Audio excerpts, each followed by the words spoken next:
5 ऐसे प्रश्नों के बारे में पढ़ेंगे जो 2025 के परीक्षा में निश्चित रूप से पूछा जाएगा। चलिए स्टार्ट करते हैं। हमारा पहला प्रश्न है कि मूल बिंदु का निर्देशांक होता है। ये प्रश्न बार बार पूछे जाते हैं, हर बार के एग्जाम में लगभग पूछे जाते हैं कि मूल बिंदु का निर्देशांक होता है। तो हम लोग इस प्रश्न को भूल कर भी गलती न करेंगे। हमारा जो इसका सही जवाब हो जाएगा वो हो जाएगा 0,0, चूंकि मूल बिंदु का निर्देशांक होता है 0,0। दूसरा प्रश्न है कि किसी बिंदु का x अक्ष से दूरी कहलाता है।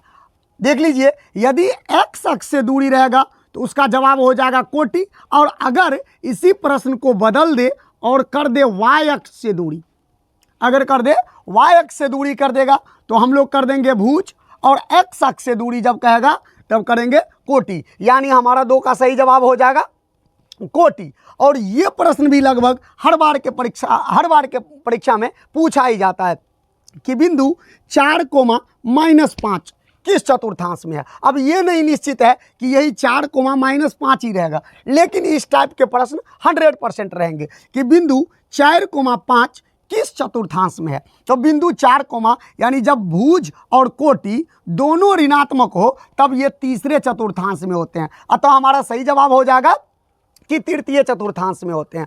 अगला प्रश्न है, 4 नंबर प्रश्न कह रहा है कि बिंदु 7,-5 में कोटि का मान है। तो ये जो x अक्ष वाला होता है, x अक्ष को हम लोग भुज कहते हैं और y अक्ष को कोटि कहते हैं। तो हमारा सही जवाब हो जाएगा, इसमें कोटि पूछ रहा है तो कोटि का मान कितना है जी, -5 है। हमारा सही जवाब हो जाएगा -5। यदि भुज पूछ रहा होता तब हमारा सही जवाब हो जाता 7।